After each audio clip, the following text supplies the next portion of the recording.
यहाँ उपस्थित सभी भी सम्मानित अतिथिगण, अध्यापकगण, अभिभावक एवं प्यारे भाई बच्चों, आप सबका हार्दिक स्वागत। आज का यह विशेष अवसर समर्पित है उस अनमोल रिश्ते को जो हमें निस्वार्थ प्रेम, प्यार, ममता और संस्कार का पाठ सिखाता है। जी हाँ, हम बात कर रहे हैं आज माँ की, यानी कि मातृ दिवस की। माँ केवल एक शब्द नहीं है, बल्कि पूरी दुनिया होती है। उनका प्यार और आशीर्वाद के बिना जीवन जो है वो अधूरा है। इसी प्रेम और सम्मान को व्यक्त करने के लिए आज हम सभी यहाँ मदर्स डे के कार्यक्रम के लिए इकट्ठे हुए हैं। तो आइए इस सुंदर कार्यक्रम की शुरुआत करें और पूरे उत्साह के साथ तालियों से स्वागत करें।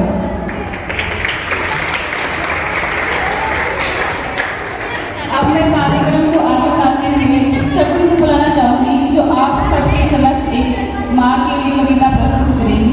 शगुन। मेरा नाम शगुन है। आज आपको कविता सुनाना चाहती हूँ। आज आपको सुनाएंगे। सर पर जो हाथ फेरे तो हिम्मत मिल जाए, सर पर जो हाथ फेरे तो हिम्मत मिल जाए। माँ एक बार मुस्कुरा दे तो जन्नत मिल जाए, माँ एक बार मुस्कुरा दे तो जन्नत मिल जाए। माँ से जीवन अच्छा है, माँ के बिना सब कच्चा है। माँ से जीवन अच्छा है, माँ के बिना जीवन कच्चा है। मैं बड़ा कितना भी हूँ, मैं माँ के लिए तो बच्चा हूँ। दोस्त बदल गए, वक्त बदल गया, मोहब्बत बदल गई, बस मेरी माँ नहीं बदली। Thank you.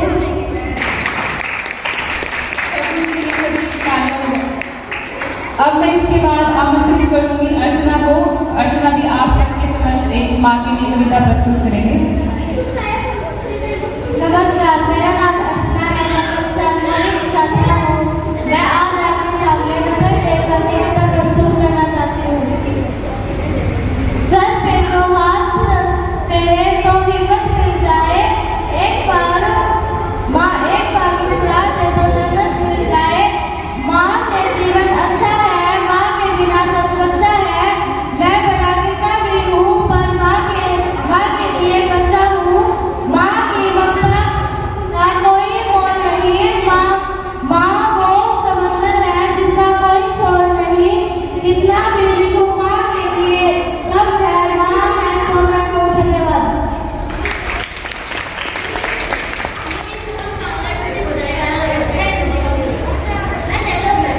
अर्चना के लिए सारे जोरदार तालियां बजाएंगे। माँ की ममता का कोई मोल नहीं होता, माँ की ममता का कोई मोल नहीं होता। उनके आशीर्वाद जैसा कोई अनमोल नहीं होता, उनके आशीर्वाद जैसा अनमोल नहीं होता। अब मैं आमंत्रित करना चाहूंगी गवर्नमेंट मॉडल संस्कृति सीनियर सेकेंडरी स्कूल से रश्मि मैम को कि वो आप सबके समक्ष अपने विचार प्रस्तुत करेंगे। मैम।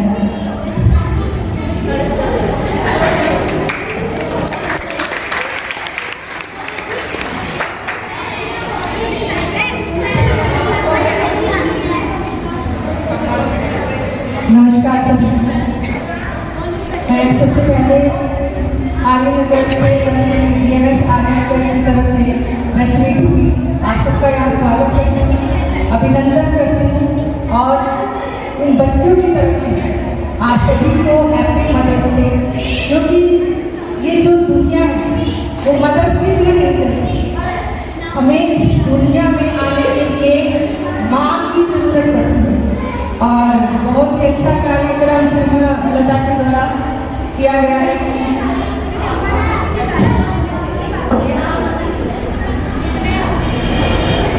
प्रोग्राम किया गया है कि पहली बार हमारे स्कूल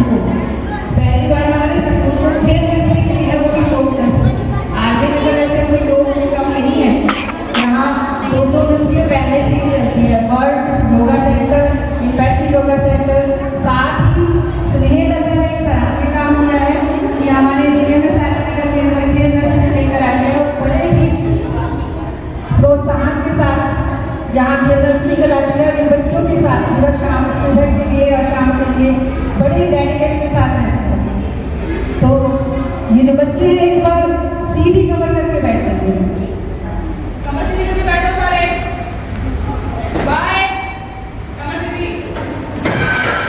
क्योंकि देखो प्रोग्राम तो बना दिया हमने हैप्पी मदर्स डे, परंतु बच्चों को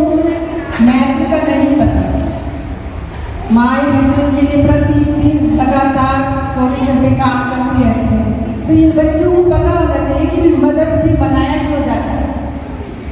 तो सबसे पहले तो सभी बच्चे अगर कमर सीधी करके बैठेंगे, ध्यान मुद्रा में, और एक छोटा सा कार्य आज हम अपनी मदर के लिए करेंगे कि आज हम धन्यवाद देंगे अपनी माओ को जो हमारे लिए इतना कार्य करती हैं।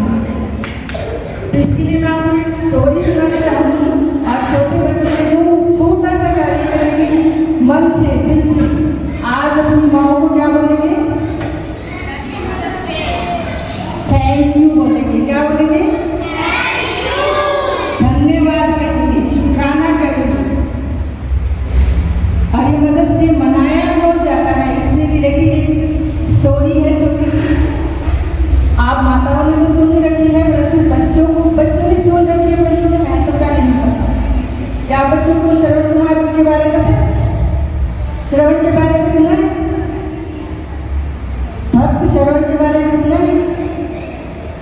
भक्त श्रवण के बारे में सुना है आपने? श्रवण कुमार की स्टोरी का पता है? कमर सीधी करके बैठेंगे, ध्यान से सुनेंगे। रामायण काल के अंदर श्रवण कुमार जी थे, उनके माता पिता है जो नेत्रहीन। क्या थे उनके माता पिता? नेत्रहीन। कौन होते हैं नेत्रहीन? नेत्रहीन कौन होते हैं? जो आंखों से हम जी जो आंखों से देख नहीं सकते। तो वो बड़ी सेवा करते थे अपने माता पिता के, उन्हें तीर्थ करवाना, हर कार्य जो अपने माता पिता का करते थे। तो एक बार अपने माता पिता को तीर्थ करवाने के लिए लेकर गए, और कैसे लेकर गए? अपने कंधों पर, क्योंकि वो अंधे थे, चल नहीं सकते थे।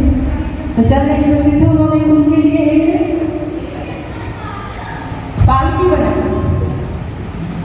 तराजू देखी होगी आपने, तो एक जैसे कावड़ लेकर जाते हैं, कावड़ देखिए सबने, तो जैसे कावड़ लेकर जाते हैं इसी प्रकार की उन्होंने कावड़ बनाई।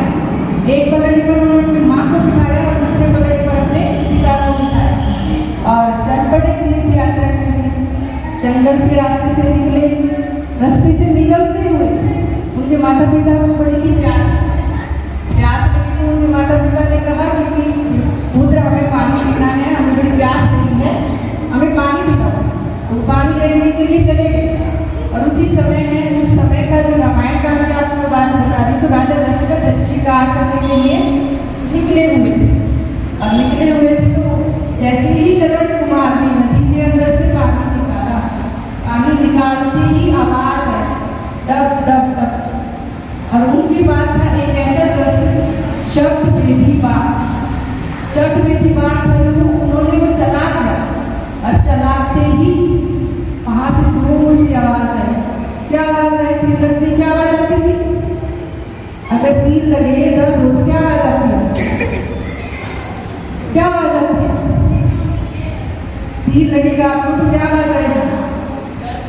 चीखने की। वो जोर से चीखी, जोर से उन्होंने चीखी। तो दशरथ को पता चला कि ये तो बाण ने मेरे गल में चला दिया, किसी जानवर को नहीं लगा है, किसी मनुष्य को लगा है। तो वो दौड़ते दौड़ते उधर गए, तो देखा उन्होंने वहां पर श्रवण कुमार जो घायल अवस्था में पड़ा था। और वो घायल अवस्था में होते हुए केवल अपने माता पिता को याद कर रहा था, कह रहा था कि मेरे माता पिता क्या है, प्यासे हैं, मुझे पानी पिलाओ। राजा को बड़ा दुख हुआ, और आखिर से जानकर उसके माता पिता के पास गए, और माता पिता ने जब वो उसको पानी देने लगे तो माता पिता ने अपने पुत्र को पुकारा कि श्रवण, राजा दशरथ होने के कारण वो बोलेंगे, और उन्हें पता चल गया। तो हमें, और उन्होंने भी वहीं पर प्राण त्याग दिया। तो जो माता पिता हैं अपने पुत्र के प्रेम में उधर बैठ जा ज्योति के पास प्रेम करते हैं कि उनकी